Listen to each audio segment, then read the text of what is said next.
할렐루야. 주예배에 오신 여러분들 환영합니다. 비, 눈 사이에 오느라고 고생 많으셨습니다. 우리 다 같이 기립하셔 하나님 말씀 시편 113편입니다. 시편 113편 같이 읽도록 하겠습니다. 시편 113편 시작. 할렐루야. 여호와의 종들아 찬양하라. 여호와의 이름을 찬양하라. 이제부터 영원까지 여호와의 이름을 찬송할지어다. 해 없는 데부터 해 지는 데까지 여호와의 이름이 찬양을 받으리로라. 여호와는 모든 나라보다 높으시며 그의 영광은 하늘보다 높으시도다. 여호와 우리 하나님 같으신 이가 누구리요? 높은 곳에 앉으셨으나 스스로 낮추사 천지를 살피시고 가난한 자를 먼지 더미에서 일으키시며 궁핍한 자를 거름 더미에서 들어세워 지도자들 곧 그의 백성의 지도자들과 함께 세우시며 또 임신하지 못하던 여자를 집에서 살게 하며 자녀들을 즐겁게 하는 어머니가 되게 하셨습니다. 할렐루야. 네. 그 지난주 24년 마지막 주 설교 때 제가 같이 생각해 보기를 원했던 단어가 돌아옴, 귀향, 제자리로 돌아오는 것이었습니다. 2025년 시작하면서 우리가 처음 생각해야 할 단어가 뭘까, 개념이 뭘까 생각해 봤습니다. 여러분 생각해 보셨어요? 예. 저는 생각해 봤습니다. 그 첫 마디를 제가 여러분들에게 했습니다. 할렐루야였습니다. 할렐루야. 예. 그래서 오늘 본문 시편 113편이 어떻게 시작됩니까? 할렐루야. 할렐루야. 여러분 할렐루야란 말은 할렐루라는 단어와 야라는 단어가 붙어서 만들어진 말입니다. 할렐루는 찬양하라는 뜻이요. 너희는 찬양하라는 뜻이고요. 야는 야훼, 여호와 하나님의 약자입니다. 그래서 하나님을 찬양하라. 이것이 오늘 첫 말씀입니다. 그래서 1절에 할렐루야 여호와 종들아 찬양하라. 여호와를 찬양하라라고 시작됩니다. 저와 여러분의 한 해가 여호와를 찬양하는 것부터 시작되기를 축원합니다. 천지창조의 목적이라는 책을 쓰는 조나단 에드워드가 이렇게 말했습니다. 하나님의 창조 목적은 먼저 하나님의 영광이 우주의 최고로 나타나는 것이고, 둘째로 모든 시대의 모든 민족들로부터 구성된 그리스도의 구속받은 백성들이 그 무엇보다 하나님을 기뻐하고 찬양하는 것입니다. 따라서 피조물의 행복은 하나님을 기뻐하는 것입니다. 저 여러분의 행복이 하나님을 기뻐하는 것이 우리의 행복이 되기를 소망합니다. 그래서 여러분 보세요. 113편의 맨 마지막 절 9절의 마지막 단어가 뭔지 아세요? 할렐루야입니다. 할렐루야입니다.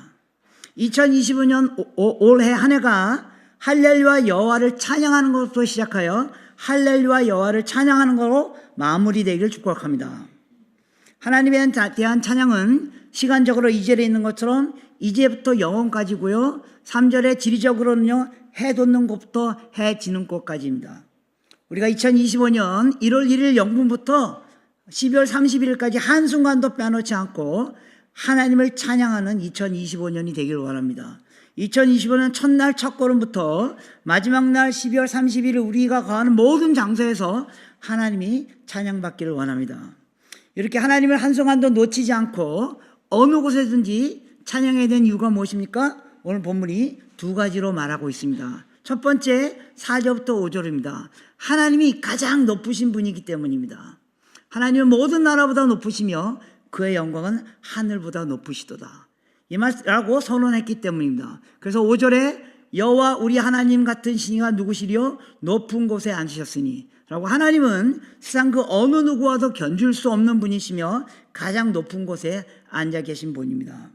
성경은 온통 이런 높으신 하나님을 찬양하는 것으로 채워져 있습니다. 시편 148편 13절에 보면요. 그들의 이름이 여호와 이름을 찬양할지로다. 그의 이름이 홀로 높으시며 그의 영광이 하늘과 땅 위에 뛰어나심이니라. 또 시편 90편 9절에도 여호와여 주는 온 땅에 지존하시며 모든 산들 위에 뛰어나신 분이라.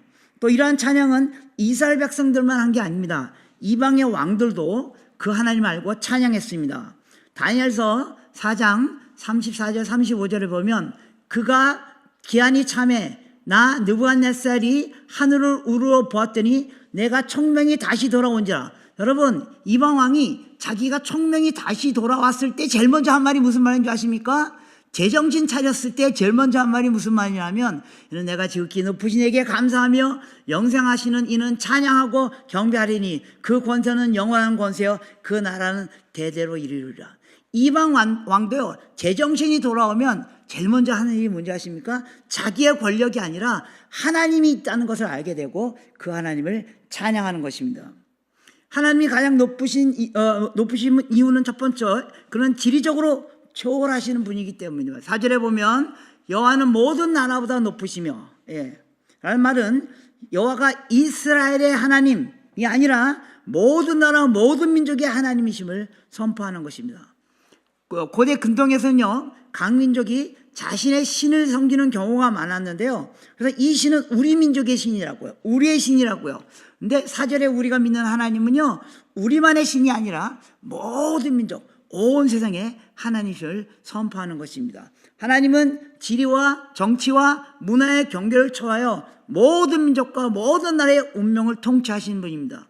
하나님은 국가와 제도와 같은 인간이 만드신 것보다 훨씬 더 위에 계신 분입니다. 인간의 권력과 권위는 제한적이고 일시적입니다. 탄핵하면 끝입니다. 제한적이고 일시적입니다. 하나님의 통치는 시간과 공간을 넘어서는 것을 말하는 것입니다. 자, 실감이 안 오시죠? 저도 잘 실감이 안 옵니다. 예를 들면 한 마을에 살고 있는 어떤 사람이 있다고 가정해 봅시다. 그 마을은 산으로 둘러싸였고 다른 지역과 단절되어 있는 상태에 있었습니다. 그래서 그 마을 사람들은 태양이 자신들의 태양이라고 믿었습니다. 그래서 그 태양을 믿고 그 태양이 자신의 마을에게 빛을 가져다 준다고 생각했습니다. 근데 어느 날 한 사람이 산을 넘어서 다른 마을로 갔어요. 놀랍게도 그 마을에서 똑같은 태양이 빛나고 있는 겁니다. 그는 산을 넘어서 사는 사람들이 자신의 마을에서 보는 그 태양과 똑같은 태양 안에 살고 있다는 사실에 충격을 받게 될 것입니다. 그리고 그 후 그는 더 멀리 여행을 하면서 깨닫게 될 것입니다. 태양은 한 마을의 것이 아니라 온 세상을 비추시는 것이라고요. 우리에게 여행이 필요한 이유가 이것 때문입니다. 여행을 해보시면 초월하신 하나님을 알게 될 것입니다. 한 번도 만난 적이 없는데 내 평생 40년 50년 한 번도 만난 적이 없는데 그도 내가 아는 하나님을 정확히 그들도 알고 있고 내가 믿는 하나님을 그들도 정확히 알고 있다는 사실을 깨달을 때, 누리기 시작할 때 우리는 하나님이 초월하신 분심을 누리게 될 것입니다. 여기서는 단순히 해외여행하는 것만을 말하는 게 아닙니다. 다른 사람의 삶의 방식으로 한번 여행해 보십시오. 다른 사람의 삶에 한번 들어가 보십시오. 하나님이 우리를 초월하시는 분임을 누리게 될 것입니다. 경계를 넘어보지 않으면 초월하시는 하나님을 이해할 수 없습니다. 그래서 우리가 하루에 몇 번이고 하늘을 한번 쳐다보세요. 하루에 몇 번이고 하늘을 한번 쳐다보면 하나님이 보이기 시작할 것입니다. 하루에 한 번씩이라도 나무를 한번 보세요. 하루에 한 번씩이라도 나의 생각의 경계를 한번 넘어가 보세요. 최소한 일주일에 한 번씩이라도 안 먹던 음식을 한번 먹어보세요. 안 가던 길을 한번 가보세요. 안 만났던 부류의 사람들 만나보세요. 제가 오늘 집에서 오면서 엘리베이터 딱 내려오는데 거기 아기가 어떤 여성이 아기를 이렇게 안는데 그 아기가 너무 예뻐요. 내가 안녕 이렇게 했는데 그 옆에 있던 남편이 아마 제가 보기엔 카자흐스탄에 온 사람인 것 같아요. 네. 순식간에 제 세계가 달랐어요. 하나님, 이들의 하나님이시군요. 안 읽었던 종류의 책을 한번 읽어보세요. 세상이 얼마나 넓은지, 그 세상을 창조하신 하나님의 창조하신 우주가 얼마나 광대한지, 우주에 관한 책 한번 읽어보실 분은 무슨 말인지 알 것입니다. 하나님께서 이렇게 높으신 분인 이유는 두 번째, 그분은 지리를 초월할 뿐만 아니라 존재적 초월성 때문입니다. 4절에 그의 영광은 하늘 위에 높이시며, 라는 말은 하나님의 존재가 물리적 우주나 인간의 경험을 초월한다는 뜻입니다. 하늘은 고대 신들에게 있어서 신성하고 숭고한 영역을 상징하는 겁니다. 그래서 이 구절은 하나님이 그 하늘조차도 초월하신 분임을 강조하는 것입니다. 또 4절에 여호와는 모든 나라 위에 높으시다는 것은 하나님의 모든 인류와 역사의 궁극적인 통치권을 가지신 하나님의 주권을 말하는 것입니다. 하나님은 특정 국가나 문화에 국한되지 않습니다. 모든 민족과 문화 위에 있습니다. 하나님은 특정하심과 권력에 국한되지 않습니다. 이런 놀라우신 하나님, 이런 모든 민족을 통치하신 하나님, 이 하나님을 우리는 찬양하고 경배할 필요가 있습니다. 여러분 혹시 여러 나라 사람들이 사는데 가보시면 두렵잖아요. 그죠? 두렵죠. 이게 너무너무 달라가지고 두려워요. 그런데 그런 나라에 살고 있던 사람들이 한국에 오면요, 너무 똑같아서 두려워요. 다 똑같아요. 제가 얘기 한번 했죠. 머리 색깔도 다 똑같고요. 제 아는 친구가 겨울에 출근 시간에 전철 타러 갔다 자기 두려워서 죽는 줄 알았대요. 거기 한 300명 정도가 전체에 꽉 있는데 모두가 똑같이 까만 패딩 쫙 입고 마치 펭귄 300마리가 척척척척 걸어가는 것 같대요. 다양한 게 좋은 게 아니고요, 하나님은 모든 민족, 모든 족속, 다양한 문화와 우리의 상황을 초월하신 분입니다. 하나님은 우주를 창조하시고 모든 법칙을 초월하신 분입니다. 하나님이 법칙을 만드셨기 때문에 그 법칙을 초월하시는 분은 하나님밖에 없습니다. 이것이 우리의 한계를 뛰어넘는 기적을 하나님께 기대할 수 있는 이유입니다. 저는 매일매일 하나님의 기적을 기대합니다. 최선을 다하지 않는다는 말이 아닙니다. 내가 최선을 다해도 넘어설 수 없는 현상이 내 앞에 있기 때문입니다. 그 현상은 하나님만 넘어가실 수 있습니다. 그래서 기도에 대해서 제가 여러 번 언급했죠. 다시 한번 언급하길 원합니다. 우리가 기도하면 누가 그 일을 행하셨는지 알게 될 것입니다. 저 여러분의 인생에 매일매일 삶 속에 어마어마한 기적들이 일어나는 거 아세요? 여러분 눈치채셨어요? 여러분이 갖고 있는 능력, 여러분이 갖고 있는 성품, 여러분이 갖고 있는 실력으로 상상도 없는, 할 수 없는 일들이 일어나잖아요. 누가 하신 건지 아십니까? 하나님이 하신 겁니다. 우리는 기도할 때만 하나님이 그 일을 행하신지 알게 될 것입니다. 우리가 알지 못하는 기적 같은 일이 나의 인생에 매일매일 매 순간 일어나는데도 그것이 하나님의 기적적인 초월의 섭리와 간섭이심을 우리가 기도할 때만 눈치를 챌 수 있는 것입니다. 이것이 우리가 하나님을 경외하고 찬양해야 할 이유입니다. 기도하지 않으면 이란 말은 매일 철회 기도한다 그런 뜻 아니라는 거 아시죠? 매 순간 하나님의 임재를 누리고 그분과 대화하지 않으면 그런 뜻입니다. 매 순간 하나님의 임재를 누리고 그분과 대화하지 않으면 누가 내 인생을 끌어가는지 눈치챌 수가 없다는 것입니다. 매 순간 그분을 의식하고 동행하지 않으면 누가 내 인생을 이끌어가는지, 누가 우리 가정을 이렇게 유지해가는지, 누가 우리의 건강을 유지해가는지 우리가 눈치챌 수 없을 수도 있다는 것입니다. 2025년 저 여러분들 매 순간 하나님을 의식하고 그분과 동행하고 그분과 대화하고 또 그분을 내 생각 안으로 끌어들이고 그분을 향하여 우리의 마음을 열고 그분을 향하여 시선을 돌리자는 말입니다. 조금 전에 이미 우리가 불렀던 그 노래 시선이라는 찬양 가사 기억나세요? 내게로부터 눈을 들어 주를 보기 시작할 때 우리가 주의 일을 보게 됩니다. 하나님을 보기 시작하면 하나님이 우리 인생 가운데 진행하시는 크고 작은 어마어마한 일을 보게 될 것입니다. 우리의 마음을 돌이켜서 하나님 나라의 꿈을 꾸는 일이 뭡니까? 하나님을 보기 시작할 때, 하나님이 내 삶에 역사하시는 주인이시며 하나님이 내 삶 속에 일하고 계심을 우리는 누릴 수 있게 될 것입니다. 여러분 그렇게 하셨던 것처럼 연말 연초에 사람들에게 카톡 보내가지고 축복의 소식을 나누고 여러분 그렇게 하잖아요. 문자를 보냅니다. 그러면 이제 문자 보내면서 이렇게 대화 왔다 갔다 하다가 조금 대화가 길어지면 시리어스해지면 기도 부탁이 옵니다. 그 중에 하나는 제가 지난 금요일 새벽 예배 때 얘기했던 것처럼 한 자매의 문자였습니다. 대학에서 학생들을 가르치고 있는데 방학 때마다 성교하러 가고 싶었어요. 그런데 20대에 신장 수술을 했고요. 또 그게 다시 재발해서 또 신장 수술을 해야 하는 상황에 이르게 돼서 꼼짝도 못하게 됐다고. 그런데 어느 날 대학교 때 자기에게 말씀을 가르쳐 주었던 CCC 간사님이 20년 만에 30년 만에 우연히 만났대요. 자기가 신장 인시식 수술을 해야 된다라는 얘기를 듣고 그냥 그 자리에서 내 신장을 너에게 줄게 라고 결정했답니다. 하지 말라고 했지만 괜찮다고 결정했다는 겁니다. 그리고 그게 진행돼서 이제 1월 10일 날 그리고 신장 수술을 받게 됐다는 얘기를 들었습니다. 이것을 위해 기도해야 되는 자매의 부탁을 들었습니다. 어제 이 설교를 마무리하는데 안부 문자를 하나 받았습니다. 제가 정말 좋아하는 유진국 목사라는 목사입니다. 오래전에 미국에 설교하러 갔다 만났던 젊은 목사였습니다. 보니까 성품이 온유하고 열정이 있었던 젊은 목사였습니다. 근데 이분이 미국에서 목회하다가 조국 교회를 섬기겠다고 한국으로 온 거예요, 무작정. 근데 뭐 한국에서도 교회가 그렇잖아요. 그래서 대구에 조그만 교회 담임 목사로 갔어요.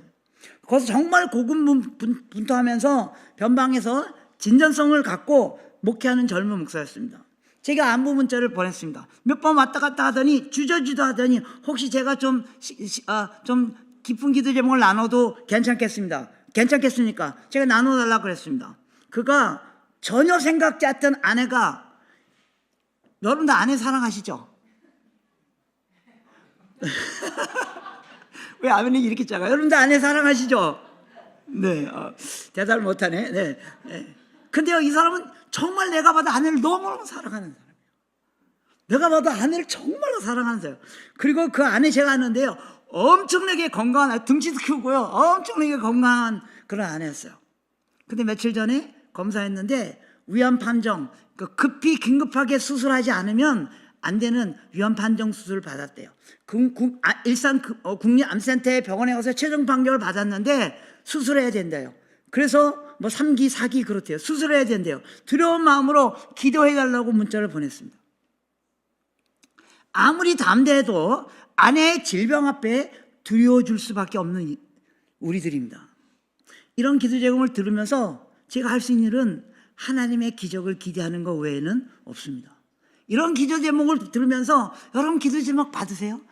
여러 사람들 기도 제목을 들으면서 그 일을 해낼 수 있는 분은 하나님 한 분밖에 없습니다. 그리고 제가 기도하면 누가 그 기적을 이루셨는지 우리는 알게 될 것입니다. 내가 기도해야만 누가 우리 인생을 주관하는지 알게 될 것입니다. 우리가 기도할 때만 온 천지를 주관하시고 내 인생을 주관하시고 우리 자녀들의 삶을 주관하신 분이 누구인지 알게 될 것입니다. 그래서 제가 최근에 기도카드 안 사용했는데요, 오늘 아침에 제가 기도카드를 다시 사용하기로 결정을 내렸습니다. 그런데 둘째로 우리가 그분을 찬양해야 하는 진짜 이유는 따로 있습니다. 바로 6절의 말씀입니다. 그가 스스로 낮추사 천지를 살피시고 가난한 자를 먼지더미에서 일으키시며 궁핍한 자를 거름더미에서 들러세우시며 지도자들과 곧 그의 백성 지도자들과 함께 세우사 또 임신하지 못하던 여자들을 집에서 살게 하시며 자녀를 즐겁게 하는 어머니가 되게 하시는다.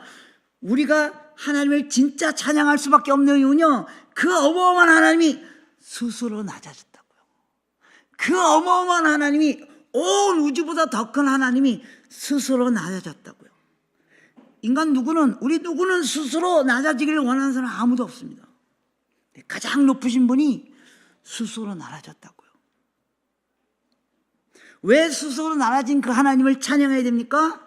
그분은 그냥 낮아진 것뿐만 아니라 스스로 낮아져서도 천지를 살피셨기 때문입니다. 보통은요, 높아진 사람이 아래 것들을 살피는 겁니다. 높아져야 천지를 살필 수 있지 않겠습니까? 뭐 힘도 있고 돈이 있어야만, 권력도 있어야지만 주변을 살필 수 있지 않겠습니까? 하나님은 스스로 낮아지셔서 천지를 살피셨다고요. 7절에 그분이 스스로 낮아져서 가난한 자를 먼지더미에서 일으키시고 궁핍한 자를 거름더미에서 들어세우셨습니다. 먼지더미란 말은요, 성경에서 이럴 때 사용하는 겁니다. 가난과 연약함, 죽음의 상징, 인간으로서 가장 낮은 상태를 표현할 때 먼지더미라고 말합니다. 거름더미네. 거름 뭔지 아죠? 배설물, 그걸 말하는 것입니다. 사회에서 가장 비천하고 더러운 상태를 표현하는 표현입니다. 심한 멸시와 낮은 주의를 상징하는 표현입니다. 여러분, 좀 높은 자리에 있어야지만 아래 것들을 살필 수 있고요, 돈도 있어야지만 가난한 자를 도울 수 있지 않겠습니까? 그런데 하나님은 낮은 자가 되어져서 가난한 자, 멸시받는 자를 도우셨습니다. 8절에 또 그가 스스로 낮아져서 지도자를 세우셨다고 했습니다. 지도자는 권력 있는 사람이 세우는 거 아닙니까? 하나님은 본인이 낮아지셔서 다른 이들을 지도자로 세우셨습니다. 9절에 임신 못하는 여자, 무슨 뜻입니까? 이 말은 고대 사회에서, 특히 구약시대에서 임신 못하는 여성은 개인적으로나 사회적으로 큰 고통과 수치로 여겼습니다. 한나의 예를 들어서 아시죠? 오늘날 이것은 성별로 여자를 말하는 것이 아닙니다. 절망 상태에 있는 사람들, 인간적으로 방법으로는 해결할 수 없는 상태의 절망과 한계를 표시하는 것입니다. 하나님께서는 불가능한 상황 속에서도 소망과 희망을 주시는 분임을 스스로 불가능한 상황에 처하시면서 스스로 가장 낮은 자리에 처하시면서 그 일을 행하셨다는 것입니다. 이는 바로 하나님의 구원의 회복과 능력을 상징적으로 보여주시는 것입니다. 그런데 하나님께서 이 일을 스스로 낮아지셔서 하셨다는 겁니다. 세상은 높은 자가 다스리고요, 가난한 자가 궁핍자는 부자가 돕고요, 힘 있는 자가 지도자를 세웁니다. 능력 있는 자가 사람을 위기에서 도울 수 있다고 생각합니다. 그러나요, 여러분, 실제 세상은요, 높은 자가 바꾸지 않습니다. 실제 세상은 낮은 자들이 바꿔가고 있는 거 아세요? 국가를 구하는 게 리더가 아니고요, 국민들인 거 아세요? 이번 계엄령이 그걸 보여줬잖아요. 계엄 사태가 그걸 보여줬잖아요. 실제 가난한 자를 돌보는 사람들은요, 여러분 아세요? 가난한 자들이에요. 물론 부자들도 때로는 돈을 많이 기부하기도 하죠. 그러나 우리가 듣는 미담은요, 전 재산을 내놓는 사람은 사실 가난한 자들이에요. 우리는 이런 하나님의 모습을 스스로 낮아서서 이 땅에 오신 예수 그리스도의 삶에서 발견하게 되는 것입니다. 하나님이신 예수 그리스도가 인간으로 낮아지셨습니다. 그러나 그분은 그 낮아지심 속에서도 아기로 오셨잖아요. 아무것도 할 수 없는 아기로 오셨습니다. 그러나 그 낮아지심 속에서도 그런 천지를 살피시고 가난한 자를 살피시고 사람을 세우고 건강한 영적 자녀들을 재생전해내는 일을 하셨습니다. 하나님께서 이런 예수를 다시 높이시고 결국 영광의 하나님의 아들의 자리로 복귀시켰습니다. 하나님의 사역은요, 예수님의 사역의 핵심은 스스로 낮아지는 것의 사역이었습니다. 그리고 하나님은 그 스스로 낮아진 예수 그리스도를 최고의 영광의 자리로 복귀시키셨습니다. 이 세상에 어떤 신도 스스로 낮아진 신은 하나도 없습니다. 신은 낮아지지 않는다는 뜻입니다. 이 세상에 어떤 종교도 그 종교가 믿는 신이 스스로 인간보다 더 낮아진 존재가 된 종교는 없습니다. 오직 우리 하나님만이 그 일을 하셨습니다. 그래서 그분은 정말로 전능자이고 높임을 받을 뿐이며 찬양을 받으실 분입니다. 그리고 그 하나님이 우리가 하나님을 찬양해야 되는 것은, 찬양하는 것이 바로 우리 가운데 일어나야 할 일이라는 것입니다. 한 걸음 더 나가서 하나님이 그 낮아지심의 사역이 우리를 통해서 재현되길 원합니다. 예수님께서 우리에게 말씀하셨습니다. 아버지께서 나를 보낸 것처럼 나도 너희를 세상에 보내리라. 하나님이 예수님을 이 세상에 보낸 방법이 뭔지 아세요? 스스로 낮아지는 겁니다. 그래서 우리가 이 세상으로 나아가는 방법도 스스로 낮아지는 겁니다. 이것은 신비스러운 비밀입니다. 스스로 낮아질 때만 나라가 살아날 수 있습니다. 스스로 낮아질 때만 가난한 자들이 도움을 얻을 수 있습니다. 스스로 낮아질 때만 고침을 얻을 수 있습니다. 예수님께서 우리에게 이렇게 말씀하셨습니다. 누구든지 나를 따라오거든 자기를 부인하고 자기 십자가를 지고 나를 따를 것이라고 말씀하셨습니다.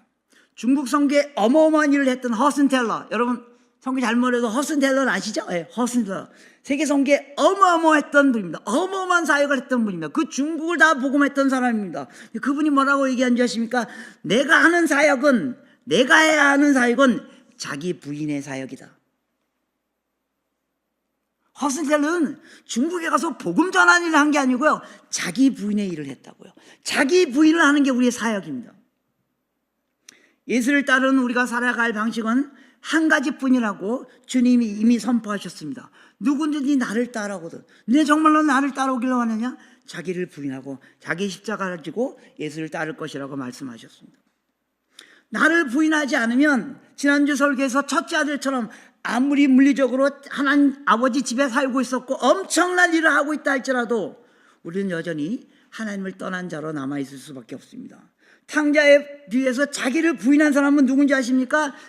둘째 아들이었습니다. 탕자였습니다. 탕자가 아버지께 이렇게 말했습니다. 누가복음 15장 21절에 아들이 이르되 아버지여 내가 하늘과 아버지께 죄를 지었사오니 이제부터는 하나님의 아버지의 아들이라고 일컬음을 감당치 못하겠나이다. 내가 아버지의 아들이라고 일컬음을 감당치 못하겠습니다.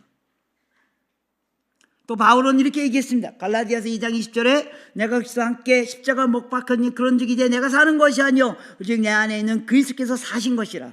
라는 고백처럼 우리가 살 때 우리는 물리적으로 하나님 집에 진짜 영적으로 들어와 사는 하나님의 백성을 될 것입니다. 하나님을 찬양할 수 있게 하기 위하여 우리가 할 일은 뭡니까? 자기 부인의 사역입니다.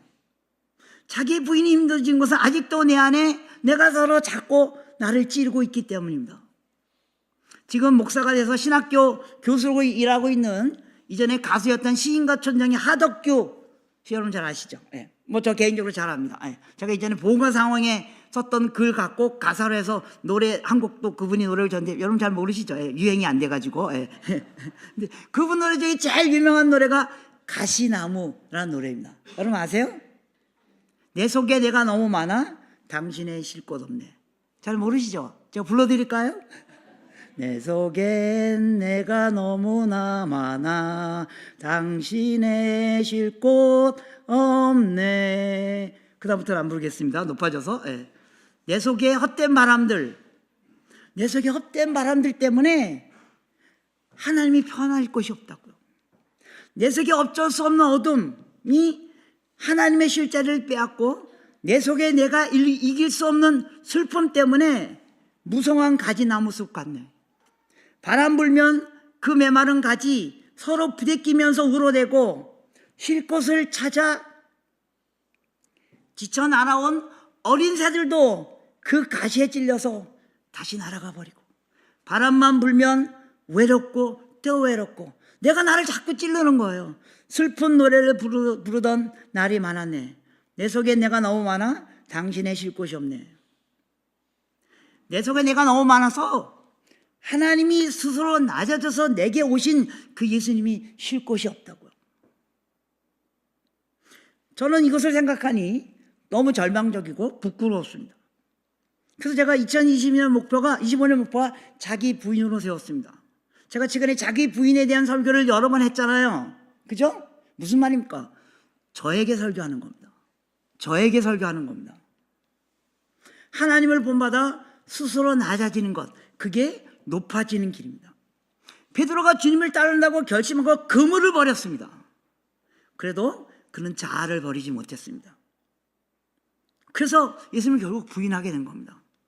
그리고 예수님의 책망을 받았습니다. 조금 헌신된 그리스도인이라도 웬만하면 그물을 버릴 수 있습니다.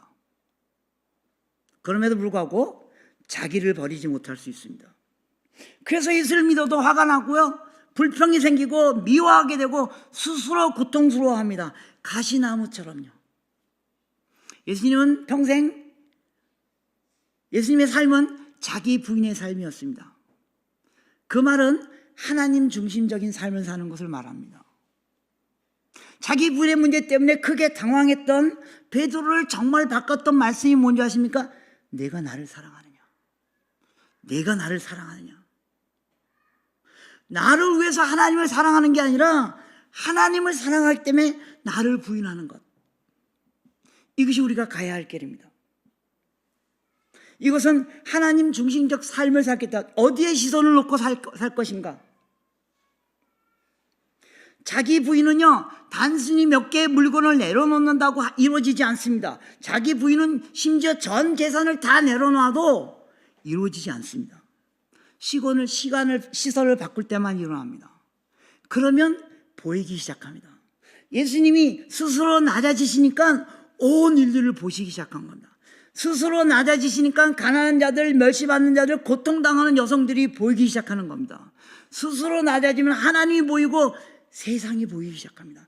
낮아지면 교회 담을 넘어 이웃이 보이게 되고 그래서 열방이 보이기 시작합니다. 여러분, 이번 단기팀들이 저는 압니다. 그들이 돌아와서 뭐라고 간증할지 압니다. 그들이 낮아졌더니, 우리가 낮아졌더니 열방이 보이기 시작했다고요. 분명히 그렇게 간증할 겁니다. 다 버려도 자아를 버리지 못한 우리들이 시선을 바꾸면 하나님이 보이게 될 것입니다. 지난주 12월 30일은 저희 장모님이 돌아가신 지 1년 되는 날이었습니다. 아내가 예배 드리자고 해가지고 성경을 이렇게 막 뒤적뒤적 거렸습니다. 장모님 생각하면서 떠올랐던 본문이 고린도후서 6장 9절부터 10절의 말씀입니다. 이 말씀은 바울이 고린도 교회에 자신이 어떤 사역자로서의 삶을 살았는가를 표현하는 말이었습니다. 무명한 자 같으나 용한 자요, 죽은 자 같으나 보라 우리가 살아있고 징계받는 자 같으나 죽음을 당하지 아니하고 근심하는 자 같으나 항상 기뻐하고 가난한 자 같으나 많은 사람을 부욕해 하고 아무것도 없는 자 같으나 모든 것을 가진 자로다. 저희 장모님은요, 어떻게 보면 금신거리가 너무 많을 수밖에 없는 상황에서 사셨습니다. 남편 일찍은 아니지, 남편 돌아가셨고요, 재정도 넉넉하지 않고, 그래서 남아있는 아파트 달랑 한 채였습니다. 혼자 사시다가 넘어져서 대퇴부가 다친 게 원인이 돼가지고 오랫동안 혼자 요양원에 대구 병원에 있다가 돌아가셨습니다. 늘 조용하고 소녀 같은 분이었어요. 어떻게 보면 아주 소극적이고 내성적인 분이었습니다. 그래서 교회 안에서도 많은 사람들의 주목을 받지 않았을 수도 있습니다. 근심거리가 많아 있을 수도 있었습니다. 그렇게 부유하지 않아서 가난하고 아무것도 없는 자 같았습니다. 그런데요, 저는 그분에게서 한 번도 근심하거나 불평하는 소리를 들어본 적이 없었습니다.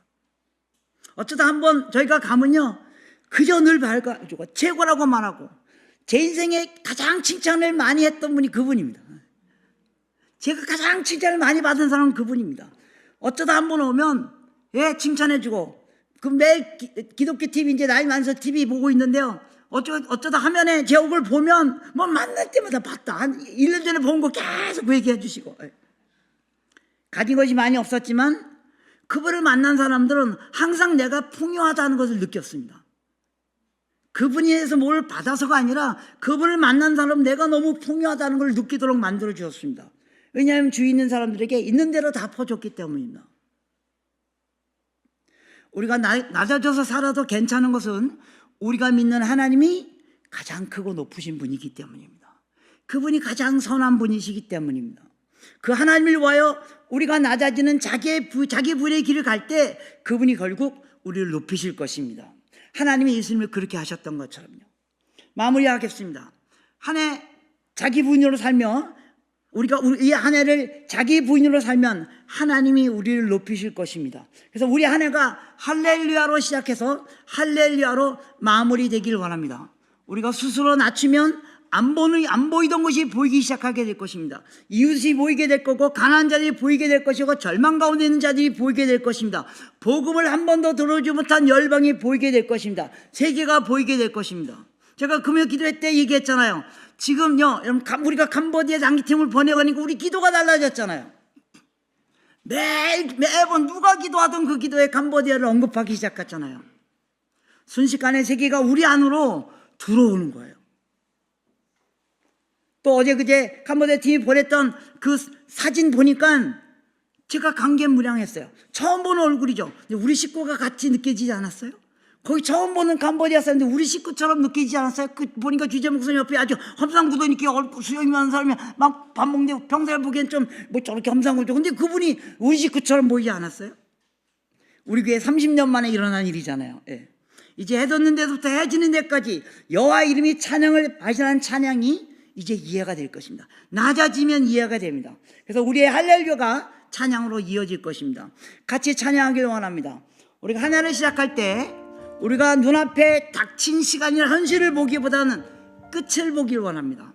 먼저 끝을 보기를 원합니다. 그 끝은 주님이 다시 오시는 날입니다. 주님이 다시 오시는 날입니다. 그리고 그때까지 우리가 어떻게 살지를 함께 결심하면 좋겠습니다. 올해 시작할 때 할렐루야로 주님을 찬양하고 시작하고, 주님 다시 올 때 할렐루야 온 땅을 덮는 주의 영광을 찬양하며 살기로 결심합시다. 온 세계의 주인이시며 구원자이신 예수를 찬양하며 살기를 결심합시다. 그것을 위하여 예수께서 그렇게 사신 것처럼 우리를 부인하고 좁은 길로 가는 십자가를 지는 길을 가기로 결심합시다. 그러면 주변이 보이기 시작할 겁니다. 궁핍한 자가 보일 것입니다. 절망 가운데 있는 자들이 보이실 것입니다. 복음을 한 번도 들어보지 못한 열방이 보이실 겁니다.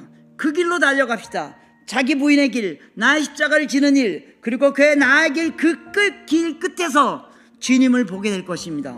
영광의 내 주님이 나를 영광 가운데 맞이해 줄 것입니다. 우리 같이 찬양하기를 원합니다. 찬양이 올라와서 찬양해 주세요. 요즘 됩니다.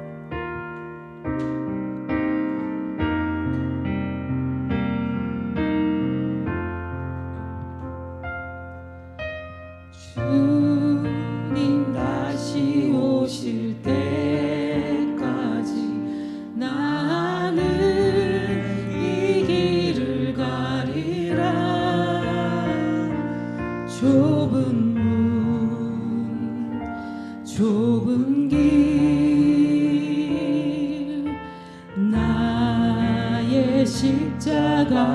하시고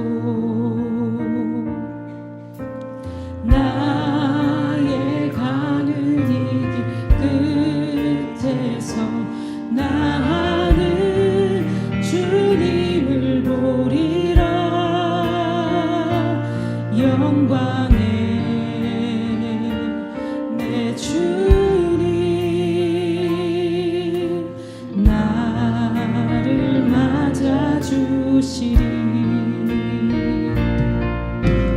주님 다시 오실 때까지 나는 일어나 달려가리라. 주의 영광 온 땅 덮을 때 나는 일어나 노래하리. 내 사모하는 주님 온 세상 부주시리라. 내 사모하는 주님 영광의 왕이시라. 이 시간에 같이 기도하기를 원합니다. 하나님, 내 인생에 내가 사모하는 주님이 온 세상 구주라, 내 사모하는 영광이 영광의 왕이라는 찬양이 넘치길 원합니다. 이 찬양이 불려지기 위하여 주님 다시 오실 때까지 우리가 그 길을 달려가길 원합니다. 그래서 주의 영광이 온 땅을 덮을 때 내가 일어나서 노래하길 원합니다. 그것을 위하여 주님 다시 오실 때까지 내가 가야 할 길을 가겠습니다. 하나님, 그 길을 허락하여 주시옵소서. 기도하겠습니다. 아버지 하나님,